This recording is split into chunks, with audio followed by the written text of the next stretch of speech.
Okay. I hope we're live. Looks like it. How's it going? Yeah, it's going all right. We're into the rainy season out here on the West Coast. Weeks Y- upon weeks of overcast. on the West Coast area, rainy season is usually from, let's see, September all the way to July, right? Yeah. That sounds about right. Yeah.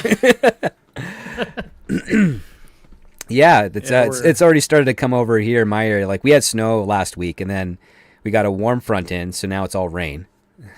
yeah. My parents sent me a picture, and of course I showed the picture to the lady friend who lives in a place with no snow. And they're like, "Oh, looks fun." Yeah, looks fun. Wait till you realize it's not going away anytime soon. Then you'll have a different opinion. But no, it's great having you back, man. How have you been? I've been all right. Yeah. All things considered, always working on my channel, building that out, and traveling, of course. Of course, lately I've been traveling to the south, so I mentioned that because it's like, you go down to like the 30th parallel from the 50th, and you realize just how much more sun there is. It's like, the It days just last so much longer. I left winter. It's not just that it's warmer, right? It's just like it's light out. Yeah, I mean, it light out past 4:30. Yeah, exactly. It's like 6 o'clock in the evening, and there's still sun. Oh yeah, I miss those days. That's where you feel healthier in those days because you're getting way more sunlight. But Yeah, in our region, I it's look. like you wake up at 7, the sun is kind of coming out, and then by around 3 o'clock, it's going down, and it just goes down super fast, and by 5, it's pitch black. Yeah, so every time I come back from these trips, like people say, "Hey, you look so healthy." Well, Got maybe. got my 12 hours of sun. Yeah, 12 right. hours. That's incredible. No, but I mean, no jest. It really is about like 10 and a half hours in the winter down there. It's like, damn, 6 hours here. Yeah, it Well, is. lucky. Yeah, it's pretty much 6 hours here. Oh yeah, I gotta move someplace with more sunlight. I mean, I'm ghostly white, all year round. But I can no, see from your profile picture. Yeah. yeah, exactly. Like, I blend in with my whiteboard.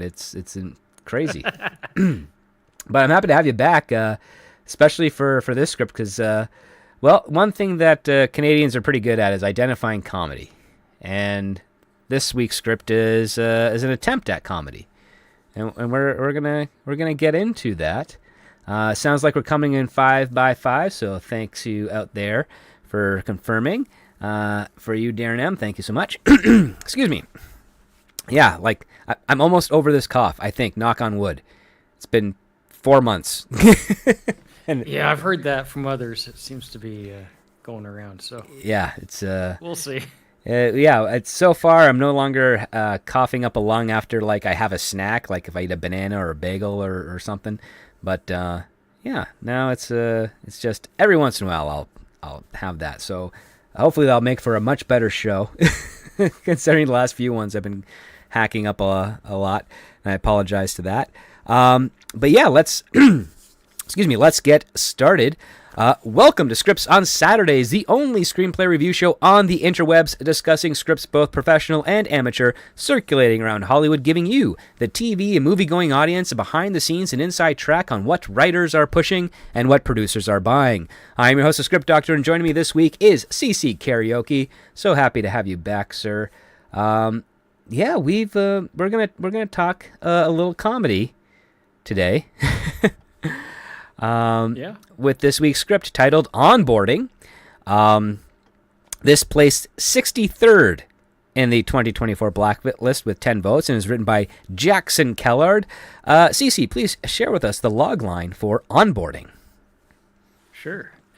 When a group of new hires get invited to their company's corporate retreat, things quickly take a turn as they discover the only way to land the job is to survive the weekend. Literally. Yes, the synopsis is as such. In the satirical underbelly of Westbridge Capital, Eager new hire Charlie Buckner arrives determined to master the corporate maze, absorb every buzzword, and rocket up the ladder to financial triumph. Amid a motley crew of recruits, he plunges into the firm's lavish onboarding retreat, hungry for connections and glory. But when team building veers into deadly territory, one wrong move could bury his dreams forever. So yes, CC, this is a well, it's a mix of a couple of other classic films. Your Horrible Bosses, your meets your Greatest Game Ever Played, or The Most Dangerous Game. Sorry, meets I don't know, Grown Ups, like some couple of weird different genres all split into here. The script makes a few references to its inspirations, including Office Space. Yep. No, there's a lot of the writer Jackson Kellard. He does sort of he uses this technique, one that's has its peaks and valleys throughout the industry, where through his writing he is talking to the reader, and that style can work in some instances, and it can also be detrimental in others. For this one here, I wanted to get your first kind of impression on our main characters, because we're introduced to them a little bit quick, but I want to get to the characters first before we go into the kind of like the opening corporate PSA type of video that is depicted in the first few pages. But I wanted to get your thoughts first on like Charlie as the main character, and a couple others of the ragtag team that we see throughout the story. I mean, one thing I recognized, and if I'm going to say something positive here, while I was reading this script, it does feel like the writer enjoyed writing this. I got that feeling coming off the page that he was actually enjoying writing this script, to his credit. And I got that, and I appreciate that. I would say the characters, like, I mean, you know that thing where it's like, really, you don't remember the names of the characters unless they're from something really, truly great. Yeah. Something you grew up with, you know. We do remember Fraser Crane from Cheers, if it's in the name of the show. But I mean, we do remember, we remember the name of his wife, Lilith, right? Yep. I remember Charlie's name because you mentioned it and because I read the script last night. I remember the name Eve because I think I like that name. I think, the characters here are pretty much prototypes of a certain kind of thing. I didn't actually dislike Eve, speaking of. She's a character type I recognize that I've seen in my life before. Yep. A little bit of that, she comes off as like really, really much colder than she really is. Like she's trying to convince you or anybody that she's not as warm and cozy as she actually is. Yeah, we've seen that before, and okay, there's a little bit of relatability to that. I thought Charlie was not an awful character. Also, I think insofar as like he's, I don't know. It's hard to say. You have the typical jock character. You have the reluctant hero character. They're all very like basic, right? Oh yeah, like they have a one-dimensional foundation. So like Charlie is the nerd, Ava's the rebel. You've got Eric, who's the nepo baby. You've got Andre, who is Charlie's best friend, but he's also a douchey gay guy. You've got Jane. To the script's credit, it doesn't veer into that. He happens to be gay, but it doesn't really matter, right? Oh yeah, that part is completely like it's such a background piece. Yeah, that's fine. But you got Jane, who's in mid-60s, essentially retirement age. Oh yeah, Jane. And then you've got AJ, he's that crypto boy. Yeah, that's all about the money, all about the flash, and he's also friends with Eric. And yeah, like this is our group that we follow, and these are very archetypical relationships here. That's the word I was looking for. Archetypes. They're purely archetypes. Yeah. Sometimes charming. Like I found there were some charming moments with Jane because she's trying very, very hard to be young and hip, despite the fact that she's got to be 50. And Yeah, she's I got very a much couple removed. of chuckles out of that. Yeah. But they're archetypes. Like they're so archetypal. It's like Yeah, well, I mean, when you're dealing with a comedy, you kind of want to stick to that as your basic because you're trying to lean into the jokes that you have set up to stand out beyond the characters. The thing is that the jokes need to come. The best jokes come individually from the character, where that character is executing the joke, and then the characters around them are kind of like the build up or the support for that joke to land. Ghostbusters is a great example of that. Clue is a great example of that.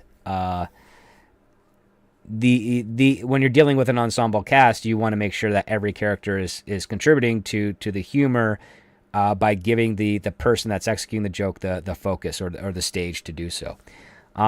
This script makes an attempt to do that, but it's a little bit tricky because it falls into what I would call part of like the Buffy the Vampire Slayer effect, where everyone, even not everyone, but like there are some characters that always have that one quip or line that kind of just encroaches in onto a joke a bit. And it kind of feels like we have instances of that here with a couple of the characters. Yeah, I mean, speaking of Jane, right? I mean, I got a little bit of a chuckle a couple times over, you know, she's really digging hard into the language, right? Terms that, I mean, I think I've heard them before, but, you know, like there's one point where she spends a couple of sentences, just literally every word in those sentences is a slang term. Right? Yeah, a very modern slang term. And you know, I got a little bit of a chuckle out of that. But it's also like it was too on the nose in terms of that was her character, that is her archetype. And every time it was her turn to speak, it was the whole point was that she was trying to be young and hip. And it was maybe just a little bit, for me anyways, like a little more subtlety would be a more effective approach, right? Yeah, she wore her emotions very much on her sleeve. She is the fish out of water, and she's the fish out of water just by like being 2 generations older than everybody around her. And for those who haven't read the script or know what we're talking about, they should probably identify the setup here, right? There's a whole bunch of young, probably early 20s somethings who just graduated, right? Top of their class, trying to make it big in the business world, been invited to have a job at a very prestigious company, right? Yeah, like this company is essentially like Price Waterhouse consultants. Because I noticed some of the attitudes for it. In fact, before we get back to the characters, we'll talk about this opening scene, which I think is probably one of the funnier scenes of the whole script. Like, it's a very strong, but it's essentially like that commercial for your company, showcasing a little bit of a background, saying like, you know, this is the story of how America went from a bunch of farmers to a titan of industry type of thing. And, you know, you got the man's voiceover, you got a woman's voiceover, it goes back and forth. They use all those buzzwords like synergy, circle back, follow up, vertical integration, closing the loop, running it up the flagpole, like every single thing that just doesn't actually talk about anything, it does. The moment you realize that this is a proper comedy, it still occurs on the first page because they have this voiceover where it says, we're a company that eliminates silos and constantly move the goalposts. Yeah, a company that doesn't get back to the SEC until the EOD. Like, they don't crunch the numbers, we make them up. Like, all of these things that are pretty much telling you, like, oh, this financial consulting firm is committing a lot of crimes. And they're proud of it. They haven't been investigated too many, more than a couple of times this year. Yeah, they only got two subpoenas. Yeah. There was even a line on the first page, I think, where it says, "We make up the numbers." Yeah, the line is like, yeah, we don't just crunch the numbers, we make them up. Yeah. And we're a company that is always getting new eyes on that. So it's I mean, I will say, like, its opening was really strong because this is a type of video where if you were to like click randomly on YouTube and then see that corporate type of spiel, you think, oh, this is legit. And then it cleverly creeps up onto you that this is supposed to be, a joke. Like we are making fun of these types of people. And then, of course, they kind of go a little bit too far at the end, in my opinion, where the video glitches out and kind of like wanes as if it was like on a VHS tape or something. Yeah. And I was like, okay, that part was a little bit too much. It should have had like a big kind of finale to convey that, as silly and as ethically compromising as this introduction video is, everybody involved in it has to believe like this is perfectly fine to say to your batch of new hires, and not get you into a situation. Now, after we get this video, which kind of sets up what the tone of this film is, we find out like this is Westbridge Capital, so WBC, world's leading financial services firm. And we're introduced to the head of HR named Karen Ulrich, who, when she shuts down the video, it's playing from her laptop, and behind the video is a screen to one of her Match.com profiles where she's wearing nothing but a pretty scantily clad bikini. And everybody is aware of this except for Karen, who's still looking out at the audience. She's not looking at the image behind her. So while she's talking about the company and what to expect coming up, she is, of course, has an image of her half naked in front of everybody of the new hires. And this is where I would have liked a little more polish as well, like you mentioned with the intro video, not needing to fizzle out. I didn't mind this. You have 100 new hires sitting there watching her deliver her introduction speech. They're all, in their early 20s probably, except for Jane, who's like 50, the odd one out. And they can see this scantily clad picture of her behind her on this giant screen. That I don't know what impression you got from this, but from my impression, the script was telling me that was her name's Karen, right? Yep. That she never actually had a clue the entire time. I would have preferred it either if she did find out and had to turn around and look at it, or better yet, if she knew it was there and that was the whole point, and she was leading on as though she was ignorant to it. Yeah. And I didn't catch any of that from the script, but I felt if it had done it that way, you could have built on something a little bit more complex, right? The way it's presented is, the young hires are kind of giggling with each other about how hot she is, and she has no idea, and she finishes her script, and then they kind of all leave, and nothing comes of it. So, yeah, it felt like it was a one-note joke that I think visually would be funny for the first couple of seconds, and then afterwards it'd get old. And if you wanted to punch this up, I think her seeing that part on the laptop and her being like, "Oh, sorry," and then just hits like the minimize and it drops down to another window, and she doesn't see that there's another window to another dating site on it with a different picture of her. That's another good way to go about it. Yeah. Yeah, and then she just goes back, and then all of a sudden there's a couple more Snickers. She turns around. Oh my God, there's another tab open. So she closes that one. I would go so far as to literally have her like being naked on like the third one. I mean, look, this is clearly an R-rated script from the language. Yeah. Unless they want to clean that up. So I mean, at that point, you might as well, right? Yeah, because this definitely has. Yeah, go ahead, please. No, I also like that approach tied to what I mentioned earlier. Is like, is she doing this on purpose, or is she totally flubbing it up? And if I, as the audience member, don't know if she's doing that on purpose or not, I'm enjoying that because it invests me in her character and what's actually going on here and what the actual. I mean, it's a comedy, but I also want some depth to it. Right? I want to actually question what this corporation is about and what it's trying to do. Right? It's.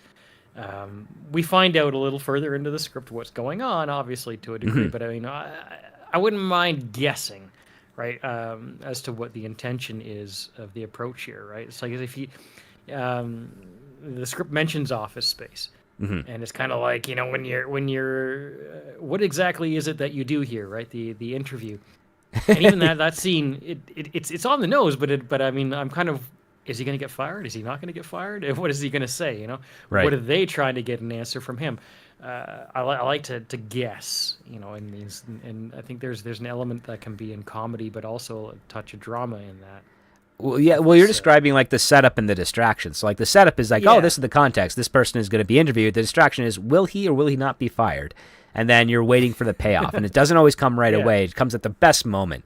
For this one here, I think the irony that the writer was trying to get at is that the human resources manager is inadvertently committing acts of sexual harassment or something of inappropriate.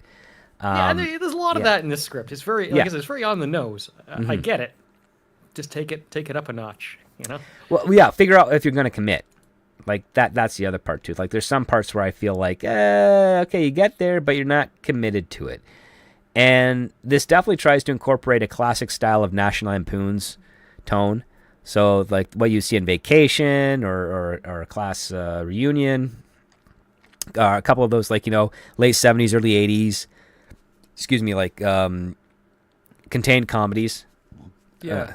of sorts. And what we find out here is that Karen is telling all these new hires, like, yep, you've cleared your resumes, you're all hired, and part of the onboarding is that we take you on our corporate retreat to the owner of this company's private island in the Caribbean. And this is part of the company retreat. And this is where you get to relax in the sun and prove yourself and your worth to the company while we acclimate you to this business. And of course, everybody is super shocked and surprised that they're getting a free paid trip to this private island. And this is where some of our characters start to meet. So first we have we got Charlie and Andre, and they're chatting it up. And Charlie gets Eva, crosses into his vision, and Eva is a little bit older than Charlie. She's got some tattoos and a cold exterior, but Charlie finds her quite attractive, and he tries to approach her and completely embarrasses himself. And then we've got Eric Marks, who is the son of the owner of the company, and he's been hired on, and his friend AJ. And they're, wealthy elite, silver spoon children. So they're not really too interesting to start off with. And then we got Jane, who is really just so happy to be there. She's bubbly. She's recently widowed. Her and her husband had this small financial firm that the one that she's at now had purchased from them. And her husband apparently had a heart attack during the celebration. And there was a very decent joke here where he had a heart attack and he fell into the cake from that. Yeah, I like this. This is a good joke. And, of course, nobody would eat the cake, so that's what she was eating for a couple of weeks. So the cake wouldn't go bad. And it's like, I know women like that. You know what? If you were to film this, film that heart attack. Yeah, Have him film the drop heart right into the attack. cake. Show us. Film the heart attack. Film him hitting into the cake, and then film us watching Jane, like, portion it out and wrap it into saran wrap and put it into her fridge and freezer to eat later. Ignoring the parts that he specifically died in. Because, yeah, like, I sadly know I have members of my family, I have friends, parents that would go that far and do that type of stuff, which I don't get it. I guess there's an age where you're at that point where you just, I don't care. Like, I loved him, he died, and he died in this food, but you know what, that's still food, so we're going to keep it. You know what? I am 40, and I am beginning to feel that far more than I did a few years ago. I can feel it coming on. I'm starting to appreciate this now. Yeah. So, maybe. So we also find out that Charlie is like the biggest fanboy of this company, this Westbridge Capital. He's memorized the handbook. He knows all the important players there. he gushes how like the owner Jonathan Marks, he has like over 40 patents to his name. He wrote some code for some, I guess, payment program called ADP. Apparently, he gave Elizabeth Holmes her first orgasm is a joke, and Elizabeth Holmes, I think, was allegedly a fraudster in the financial space or something. I'm not sure. I know the name sounds pretty familiar, but I didn't bother to do a Google search to see that. But they get on this kind of like commercial plane, but it's completely exclusive to the company, and they meet an existing staffer there, someone who's been with the company for a few decades, named Hank, who I got the impression he just doesn't care anymore. He's like, I'm here, just leave me alone. Yep. I'm going to this retreat. Once it's over, I'm going back to work. And it's was a 10-15 hour flight, something of that nature. It's presented almost immediately that he is an executive at the company. Yeah. But he has definitely kind of checked out. Yeah, he's the one where it's like, if he's the head of your department, you'd be happy because you'd have no expectations for you. And you know what? On that note, I actually think as a core cast and the way it's introduced, I am reasonably happy with the potential of this group of characters to have entertaining interactions with one another. Oh yeah. At this point in the script, I think there's definitely something to work with there. They have contrasting personalities, which always makes for good drama or good comedy or good conflict. Like even Andre, this guy, he's constantly sucking on his vaporizer. I think it's for his nicotine addiction, so it's a nicotine flavored vaporizer. And then you got Jane, who is really just vomiting out too much information about her. Like she even turns over to Eva, and she's like, "Yeah, I lost my virginity on an airplane," and then she follows it up with a woman. The guy, I did laugh at that one. Yeah, I was like, okay, that's funny. But another part of me finds, so Jane is she would have been a baby boomer, and I would say I don't think she would have that type of Betty White grandma attitude for her age, because she'd have come from a bit more of a rebellious period, or lived through a bit more of a rebellious decade than someone maybe a generation older than her that would have a little bit more of a sweetie type of thing, or think that being with a woman would be considered risque. I mean, there's a recurring theme in this script that I think is a bit of an overindulgence by the writer, and it's just over-sexualization of everything. It's not the worst I've seen, but I mean, it does bleed into the script over and over again. And in a moment like this, I enjoyed the joke. I did, but yeah, I mean, it was forced in there because the writer just kept putting sexual stuff into everything. Yeah, I would say the opportunity to do it. Yeah, I would say the better part of that scene was she was asking if anyone had a Sky Mall magazine. Yeah, because I don't even think they're published anymore. No, you're right. That's a bit more of the art of subtlety. Yeah.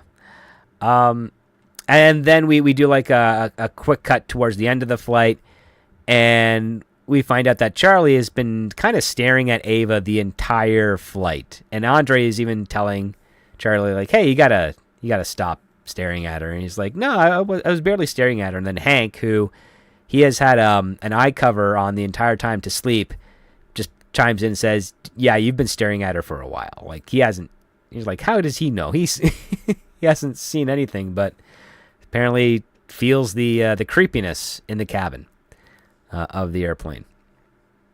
But clearly, like, I mean, this is a very obvious setup. The nerd likes the punk rocker girl, and how many times is he going to strike out trying to start up a conversation with her? And will she reciprocate? I was going to ask you about this, because in the actual script, the writer puts a literal picture of Ava, and it's just, it's a of from the meme from The Office, Oh yeah, yeah. the ouch meme, like literally to communicate to the reader, I suppose. That, and when she shoots him down, it's like ouch. So he literally puts the meme from The Office, Yeah. a picture of it. I guess is that something that is okay to do? Because I've never seen it before. It's a risk, and Yeah.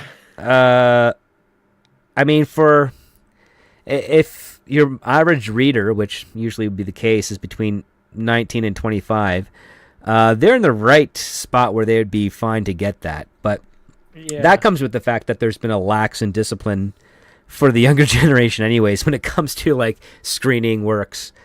And yeah, if you were to do a photo like that 20 years ago, number one, you would get props for being able to pull that off, because it was really difficult to incorporate photos into screenplays 20 years ago. So if you managed to find a way, you'd get props for that. But then you'd also get dinged as well, because you don't need to. You put in something there that is so contemporary of that moment that it might not translate into something useful if and when this script ever were to get produced. Because when you write a screenplay, you're not really writing it for the same year. You're writing it for like 2 or 3 years in the future. Yeah. And I just noticed. I noticed a few instances of that in the script. So I thought I'd mention it now. Like there's one part where he says, "This scene is in the trailer." yeah, I'm glad you're enjoying writing this. Is that a good idea? Is that going to turn people off from picking your script? I don't know what the yeah. actual I mean, it's all etiquette is about. here. It's primarily used to try and generate energy, saying like, "This is Yeah. the scene that I want to be so great. It's got to be in the trailer." It's like, yeah, you should leave that.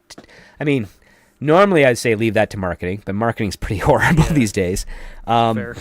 But yeah, like, listen, you don't want your best scene in your script or in your movie to be in the trailer, because you want your best scene to be the only way you see that is going to the theater to see your movie. You want really good scenes that maybe set up the best scene to be in your trailer. Yeah, it's about getting people into the seats, not spoiling them, so that when they watch it on the big screen, they're like, oh, well, that's what I saw in the trailer, and that's the best scene in the movie. And I feel like I just lost $20 in 2 hours of my time. Well, So. in any case, like I said, it certainly feels like he was enjoying the process of writing this. Yeah. But I noticed that also led to some indulgences, that felt both entertaining and maybe a little underprofessional, if that makes sense. Like his voice comes through really strong with the regular, scene descriptions and the dialogue. But the moment he really kind of breaks out of that and starts talking to you as the reader directly, does sort of break the immersion that he was kind of building up towards with every subsequent scene.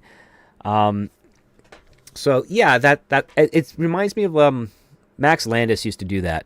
Maybe he still does. I don't know. I haven't read anything recently of his. But yeah, he would have points where you'd stop the script to talk to the reader and tell them something important that has to be the underlying tone or whatever conveying of the characters, and then get back into the actual script. So you end up losing a little bit of momentum in that. But the way that he did it in between his scenes kind of gave it a little charge to the script. But here I don't think I think the everything else around those points are a lot stronger for Jackson Kellard than doing that. But he's just trying to emulate that energy, I think. And I will say his pacing is pretty good, because we get to the island before the 15-page mark. We are right there. No, I agree. I did enjoy the setup of this script reasonably well. I thought that was, not too many complaints anyways. No, I mean, I especially liked how Hank was saying, like, okay, just wanted to let you know, guys, you survive, or, just don't die, was his advice. Like, that's true.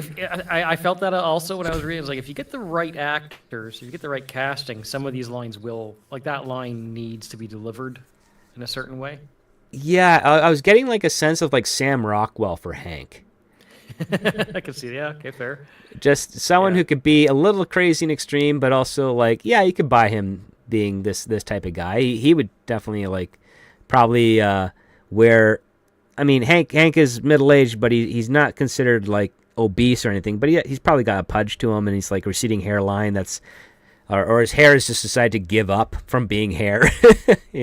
Like the way he's given up on trying to, I don't know, get a raise or move anywhere else in the company. And then we get introduced to Jonathan Marks, who's in his 70s. He's very eccentric.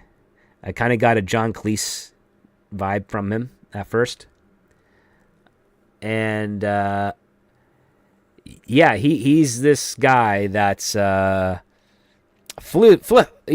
fluty. He's all over the place. He's into a lot of drugs and into a lot of corporate speak. We find out that Hank, Hank is actually pretty high up, and he remarks, like, Jonathan asks Hank, like, hey, what, we didn't see you on the private jet. He's like, yeah, you left without me, so I flew with the commercial people. He's like, oh, sorry about that. It's like, yeah, it's happened 4 years in a row. So we get the sense that Hank is kind of overlooked. But we find out that he has a lot more of an important aspect to it. I do think there's a decent joke where Jonathan is showing Karen around the new renovations of I guess the resort. He talks about how like they got these new tile floors from Paris, and then Hank's like, well, we bought these ones on sale at Home Depot, and yeah, that was good. And then he's like, okay, these tiles were imported from the south of France or something. And we find out that Hank is kind of running the onboarding aspect. Like, it's his job to do all this.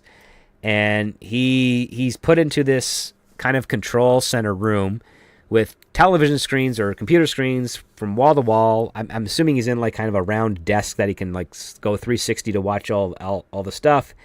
And every new hire's got a numerical number attached to them. And so he has this whole setup going on. Jonathan Marks gathers everybody in at the resort to have this big first night party. So there's music. There's a band I don't recognize. Do you recognize who this band was, CC? No, I just figured it was some sort of fictitious artist, but it could be real. Yeah, I apparently it's a real band. I think it's a real band because the guy talks about how it's called a Kona Pop. Okay, maybe I have heard of that actually. And yeah, it's like I'm jumping ahead a couple pages here, but I mean, it's like if there's a real, like, actual well-known band playing on the stage, how do you explain what happens next? like I guess they just don't care. But apparently. Yeah, we get this description that they're playing their number 2 hit single all night. Not their number 1 hit, I Love You. And he's like, you ask, just be patient. It's like, I don't know who this is. I am that old. I am that old. I do not know who Icona Pop is. But yeah, it's this huge rager going on. There's drinks, there's food, there's dancing. Charlie tries to talk to Ava again. He says something awkward like, I looked for your picture on the company website, and it was a great picture, by the way. And how do you respond to that? You go like, oh, awkward, thanks. And she leaves, and we get a few pages earlier, she was doing that to him. Yeah. And I don't understand why she was doing that to him. That that's one of the other aspects here is that there's certain behaviors from some of these characters that are clearly occurring because the writer needs them to behave this way, as opposed to giving us a little bit of the meat for these characters to believe that they would just behave this way anyways. They're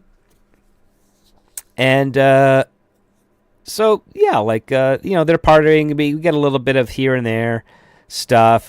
Charlie and Hank reconvene. Hank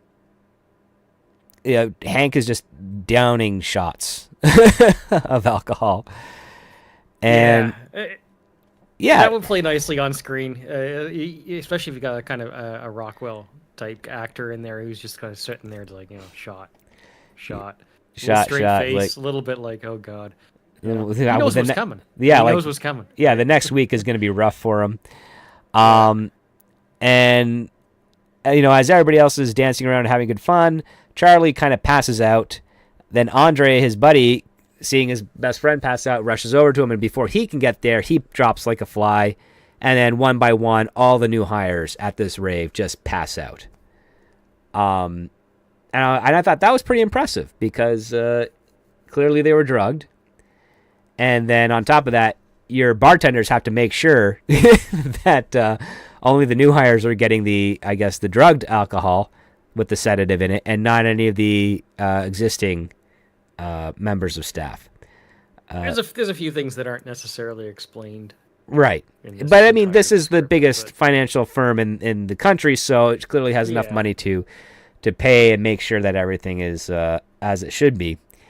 And so, of course, we don't know what happened to those new hires, but we do go into the morning where Hank is kind of just at the pool, kind of recovering a little bit, I guess. And then we meet this douche guy named Mike, who wants to join in on the gambling side of the onboarding event, and Hank has to program him in there. And we have this side joke about who's it? Some guy named Jimmy and Rachel. This is completely non sequitur thing. But apparently Jimmy and Rachel have hooked up and have been doing so for the last year. And Hank's like, yeah, he totally knows. He shares a wall with Rachel, so he heard it all night. And then so yeah, he sets up Mike with this betting app, and then all of a sudden Jimmy comes in and says, "Hey, do you know anywhere on this island I can get a plan B?" But we have no idea that that's Jimmy. I don't think this scene goes anywhere further. If it did, I kind of must have skipped over it. This is the last I really recall hearing about this entire incident. Yeah, this scene is really, it's all to set up the fact that the other employees get to bet on the new hires. But it's done at such an arm's length that you don't really figure out what that is until a couple scenes later. And then on top of that, you have the punchline of the scene being this guy Jimmy that they've been talking about, desperate to get a plan B somewhere on the island, but at no point does anyone acknowledge in dialogue that he's Jimmy. So from a watching perspective, all you see is this random guy come up to Hank and ask for a plan B pill. And you're like, well, who is this supposed to be? Seeing as what they were just talking about, I could probably figure that out. But yeah, it's when I was reading this particular page, I was like, why is this page here, Yeah, I mean, the only way that would really work is if, as Mike's walking away, be like, "Hey, Jimmy," and then Jimmy comes up and says, "Hey, Hank, can you help me out with this?" Because then that works, because now we know, oh, that's the Jimmy guy. Instead, it's just a random dude asking Hank a question. So, and this where we come back to we then go back to mission control, where Hank has kind of plugged himself in, so to speak. And we are transported to somewhere in the island, a giant sky platform, ledge of sorts, on a very thin, I guess, base, like a large, kind of like a skyscraper level height, thin base, big plate on top, where all of these new recruits have been asleep for the last few hours, and they wake up and realize, oh, they're on some sort of death trap. And yeah, I mean, the way it's described is, I guess it is literally some kind of disc that's chained to the cliff sides on it's in I guess in a canyon. Yeah, it's right? Something. Yeah, it's chained to a canyon of some sort, and it's got a stem. Feet off the ground. I pictured it as a giant sunflower, in the middle of a canyon, but it's not a natural sunflower, but you got the large, sounds about large right. stemmed column in the middle, and then you got this large disc on top, and it's being balanced out by a bunch of these wires that are connected to the end of the canyon, and then they're all wearing these kind of Apple watches, that show their daily calendar, and the first one is like some sort of meeting, and then the next one is like another meeting for several hours later. And this is where like, oh, the watches kind of activate, and then we get a message from Jonathan who says, hey, this is what the deal is. So you guys here, as part of the onboarding, are going to go through essentially an obstacle course through this island, where you have to demonstrate boldness, integrity, adaptability, teamwork, communication, and humility, otherwise known as biatch. And I appreciated the acronym because it's not bad. Works for this one here. And he's basically, the justification that they go through these obstacle courses is that it can't be taught properly through a PowerPoint presentation. You got to actually do it. And you have to, and everybody's put into various teams, and you have to work together in order to succeed. And yeah, even though it's unorthodox, it's how everybody at Westbridge Capital became the number one in their department, and have made them the number one in the country. So yeah, you're going to have to figure out the clues and work together in order to survive. And the first clue is answer the question, what is the real currency that this company manages? And so this is where we get into like the puzzle portion of the story. Now, Cece, I don't know about you, but I was hoping for more puzzles. Yeah, I mean, I might go off for a minute here, but this is where the wheels fall off the script for me. I actually did enjoy the first 15. I enjoyed the script reasonably well up to this point. This is where I was not happy with the execution. And there's two examples that come to mind. The first one is Squid Game, because there is a similarity here. I mean, we're talking about 100 people. I think I don't know if it's specifically mentioned, but I got the notion as 100 people in this higher group. And those who survive the challenges ahead get to become part of the company. One thing that I only watched the first season of Squid Game. I can't speak to the rest of it, but I enjoyed that season well enough. And one thing I think that it did very smartly was that first game. It was very straightforward. It was a plain kind of white room. It was, if you recall, it was I don't know what the name of that game is, where it's like, when the stop sign goes up, you have to stop moving, right? Right. And when the stop sign goes down, you can start moving, and you have to get to the finish line, right? So it was a very, very simple set. It was probably, I wouldn't say, I mean, anything's necessarily inexpensive, but I mean, as it goes, that was a very simple set, right? You had your cast of actors, in a line in a large plain white room in that set. And more than half of them, I don't know, a whole whack of them lost that game just by getting shot because they moved it when they weren't supposed to. That did the trick of thinning the cast to your core members that you wanted to focus on from a larger group. And it was something that, frankly, was believable. It didn't get overcomplicated. Here you have... the only way I can imagine doing this would be on the volume. If the listeners know what that is, with some crazy CGI. That's just, I mean, you're talking about a hanging platform in the middle of a canyon. It's like, guy, you're an indie script writer. This is not going to be a $200 million film. You're better served getting a little bit more of an intimate atmosphere with these characters. And this is where it comes down to it. First of all, I mentioned Squid Game because you want to knock off a few of those 100 and focus on your core cast. And, okay. To the benefit, I think this screenplay is at least doing that. Sure. But I mean, also, I'm a fan of Survivor. I've watched 35 seasons of that show. And that show's only been on 26 years, so they're really cranking them out. Well, they do 2 seasons a year. There's actually a few good seasons. Yeah. And when that show actually does really succeed, and it's had some great moments, guilty pleasure, whatever, but it has some great moments. And when it succeeds on that, it's because it is actually managing to pit the characters against one another in a more complex emotional way based on the circumstances. What this scene here in this script is doing, I get what he's going for. He's saying the exercise here, they're standing on this platform. The exercise is trust, right? Right. They're meant to establish that trust is a very key element in being a part of this winning team.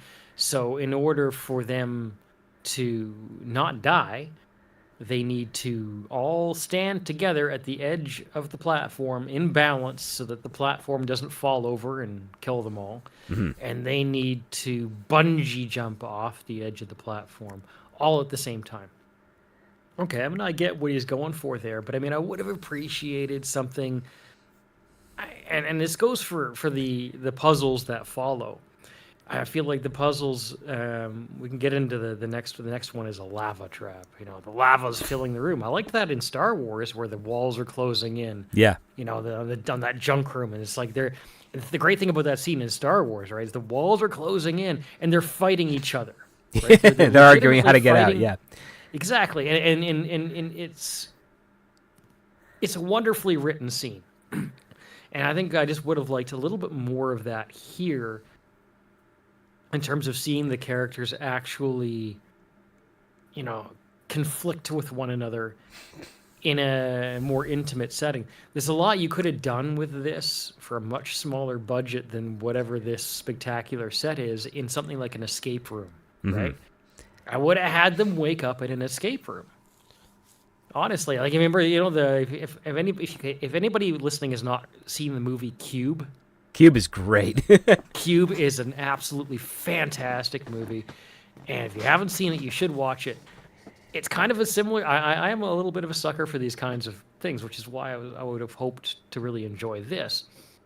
Cube it just nails the idea that you have a group of people in a very simple, contained set piece with a puzzle, and their conflicting characters work against one another, right? In such a way they have to solve the puzzle, and they don't all get out of that room alive until they go into the next escape room. And I think that would have been a better service here than the grandiose $200-300 million budget CGI spectacles that that kind of presented with this. And maybe I'm being a little unfair. Maybe, you know, but I you know, I said the last time I was on this show with you, we were talking about a very budget conservative script, and I think there's a benefit to that, especially if you're an independent script writer trying to, you know, to get into the space.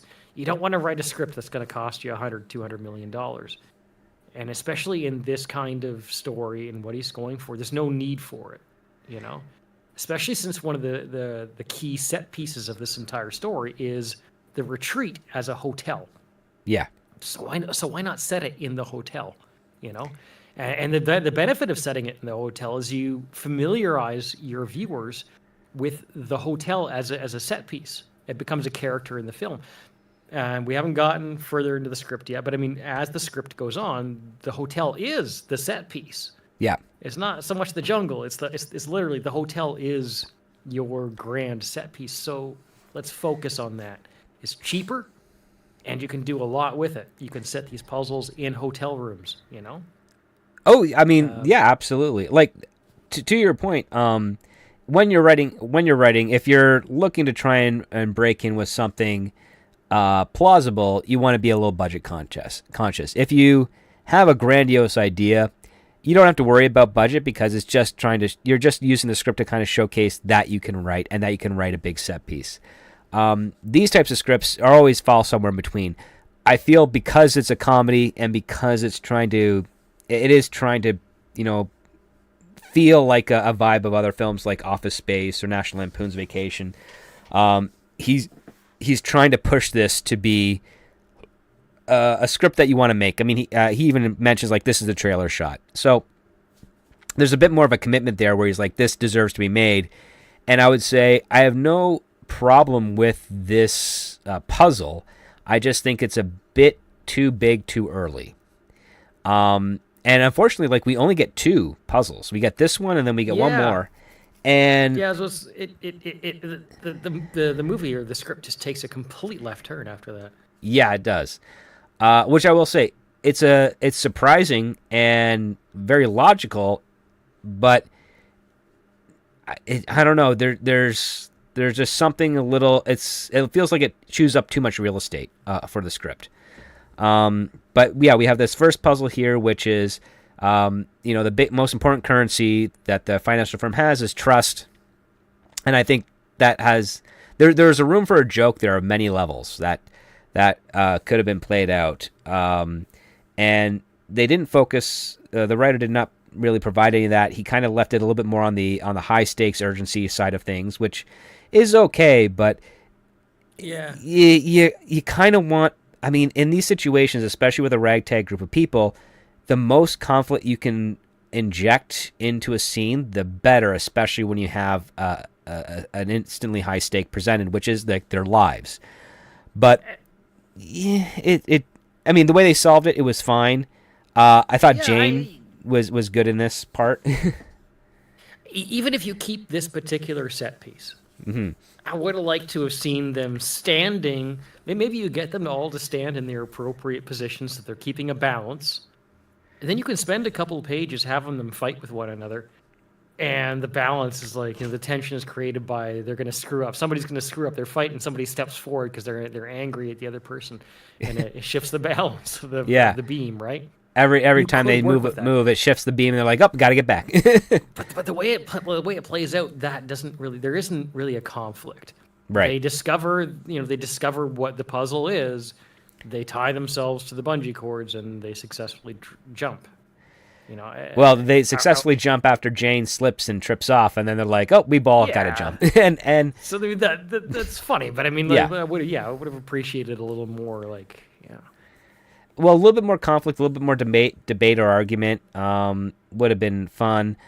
I think another interesting element of challenge would be once they do balance it out, they then realize, we balanced it, but we don't know where to do next. And then they see in between each of them is that handle that has the bungee cord, and they realize, we have to move to where the bungee cords are so that we that can would actually be get good, down. yeah. And it's like, well, now we have a conflict. Well, which do we move, clockwise or counterclockwise? And we have to move in sync. That would lean into the teamwork if you want to get Yeah. into, because it's a teamwork exercise. If you want to lean into that more than the conflict, that's actually a really great idea, because then they have to work that out. But maybe they conflict a little bit in the process of trying to figure it out, right? Well, yeah, like think about it as like, okay, two people want to go after the same bungee cord. Stop.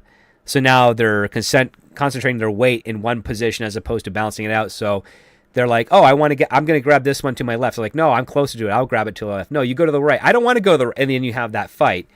And everybody is like, we can't move to go to the place we want to go because these two are still fighting. And now you got to you could have a room for an argument there that could be funny to make that kind of work. So yeah, like they bungee down.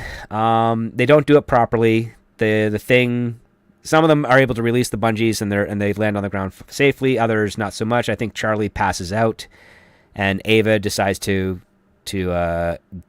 leap onto his bungee cord and then release him. And he wakes up in the middle of that, panics, and she punches him out again. And then they release. And then the disc kind of topples over and it gets caught in a bunch of trees and branches. And then we get this next little beat, which I was really hoping this would be a running gag through. But AJ, asserts himself as the de facto leader, talks about how he's, from an Ivy League college, and that he's going to take care of everything. And after this big monologue of a speech where he organizes everybody and says, this is what we're going to do, the disc dislodges from the tree branches and then crushes him flattening him like a pancake. And everybody is pretty shocked by it, as they should be.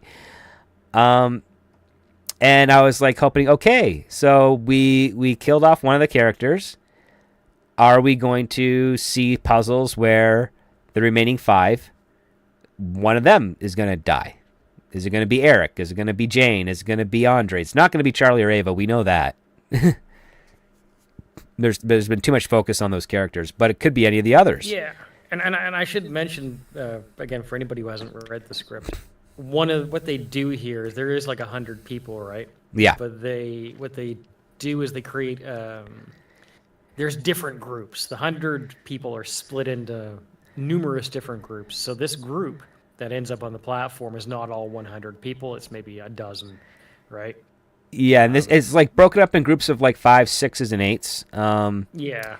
And we only get glimpses of the other groups through montages. We do know that there's one challenge called the Shark Tank, and it is literally they have to swim across a tank in the middle of the jungle that is filled with sharks. Very hungry sharks. So, I mean, I could go either way. And again, I would have preferred the Squid Game approach, where you keep everybody together, but you knock a bunch of people off right away. Nevertheless, I guess I can go with it. I didn't love the decision to split everyone off because then you have all these other things going on. But I understand like keeping works. it contained to a smaller group so that you can focus the on idea, them. Yeah. Especially you don't have 10 hours to tell this story. You do need to get that group pared down to your core characters pretty early on. So I suppose this is one way to do it. This is one way to do it. We then cut back to the resort where Hank is kind of administrating the tests and everything. And Jonathan kind of jumps in and says, hey, the team with my kid on it, can you make sure that he lives? And Hank reminds him that, well, Jonathan, you're the one that decided to increase the difficulty level of these onboarding events. So, yeah, Hank protested for the increase of the difficulty level. And Jonathan, says, well, just keep it fair, but keep me posted so that in case something does happen, I can do something a little magical. And because his son is in the group. Because his son is in the group and he doesn't want him dead. And of course, Hank calls him out. It's like, so you want to cheat? He's like, it's not cheating. It's called moving the goalposts. It's like, that is literally what cheating is. I like that line. That was all right, yeah. So we know that at least the group that Eric is in should mostly be okay, with the exception of AJ already being out. And so they're following the map on their Apple Watch of sorts. It's the only connection to the internet they have, and they can't do anything other than look at their map and look at their Google Calendar. And so the map kind of directs them to this cave. They head into the cave. Not really any sort of conflict going on here, just banter between them. As they get deeper into the cave entrance closes off. One wall turns into a giant, like IMAX level screen. It's into a Zoom meeting with a marketing group, and their side, the group side, is muted, but they can hear the marketing team, and their goal is to play charades while lava creeps into the cave. And if they get all 5 charades correct, a ramp will lower down and they can climb out to safety. So, I don't know about you, but for me, I was really hoping that another team member would die. I mean, like at this point, I was a little bit checked out because I was so despondent at not taking advantage of the potential to have a little bit of a higher level setup. Yeah. Than what I'm receiving here. That was my attention was like, why are we in a lava cave? We could, So that's where my mind was at. But I also agree with you. Plot armor. Nobody's gonna die because the CEO's son is in the group. Yeah, and so they had to do these charades. The first one is Party Pooper. So this one, Jane stood out a little bit because she's like, I'll squat and you 4 pair up and dance with each other. And then we find out like nobody dances at parties anymore. So like, God, does your generation have any fun? Good. There are some good lines. Jane kind of has the best ones, really. Like she's good. She's the one who. Granted, 20 years older than us, but she has a commentary on the generation that everybody else over them, over their age, absolutely agrees. So they have to kind of, so they essentially enact their best thing party, and the marketing team, which I found it funny that was the marketing team having to figure out what they're doing as opposed to, leading to what should be done. So they're screaming out like, beer Olympics, squatting, hangover, oh, party pooper. And they get it. And then, the screen pops up and says, okay, here's the next one. And it goes very contemporary. The next one is like Will Smith slapping Chris Rock. They do that. Then they do Fire Festival, which I don't know at all how to. The way they make fun of it is like you have a bunch of like deadheads trying to dance, and then one guy gesturing, popping his collar eccentrically, and that's supposed to be Fire Festival. I don't know. I've never been to a Fire Festival. I don't know what Fire Festival is. I thought that was that big scam. I mean, I know of a scam where like you bought tickets but nothing ever went on. I thought that was Fire Festival. I can't remember. I guess maybe it was. And then you had Scandoval. Do you know what Scandoval is? I don't know what Scandoval is. I've only ever heard of it. I don't know what it is. Yeah, so I mean, there were things that just for me, generationally, I was so out of the loop on, like, for these charades. So yeah, it was odd, but yeah, they nail all the charades. They get onto the ramp and tunnel their way out. And then the next part is they're on the rapids. There's also a montage where we're getting to see other people, like they're creating zip lines. They're zipping across the jungle. Oh gosh, what else is there? There's a couple of weird parts of the montage here of things. You've got there's like a literal wild goose chase course, and they're being chased by wild animals. There's a literal minefield exercise where some members are blindfolded and they gotta communicate to them where to walk so that they don't step on a mine. Which I think, did they not do that in Squid Game? I can't remember. They might have. Actually, I think they did, yeah. You also have, they did a corporate ladder of death where they had to climb up a 300-foot ladder that was dug into the cliff, but there's no ropes or safety equipment. And the thing is, like, I understood the montage. I didn't quite appreciate it because I wanted a good gimmick for this would have been more puzzles, and then a better part would be the puzzles have an air of comedy to them to solidify the tone of this script being a comedy. Because that's true. I mean, yeah, there should be actual punchlines involved if you're gonna. Otherwise, you're just gonna have a dozen expensive, short. Set pieces. Because I think, I mean, I like the idea of a corporate ladder of death. I'm like, there's an actual scene around that type of concept, where it's like you want to climb the ladder to the top, and it's got a high risk. Joke like, out of it. Yeah, there's some jokes that you can actually get out of it, because right now, as far as I can tell, the only thing you're going to get in a montage is you're going to get some sort of signage that says corporate ladder of death, and then you're just going to be seeing the heroes climbing up it, and that's the most boring way to convey such a clever idea. And the other part too is like, give me something for a hostile takeover. Like, what could that be in a type of jungle excursion puzzle thing? Like, do you commit a hostile takeover? Do you prevent a hostile takeover? How does it work? Is it capture the flag type? Like, give us a full scene for this, because those types of stuff are best done in threes. And we only got 2 puzzles, and then we got straight into a montage, which then ends with them, I guess, making a boat out of cardboard boxes, if I remember correctly.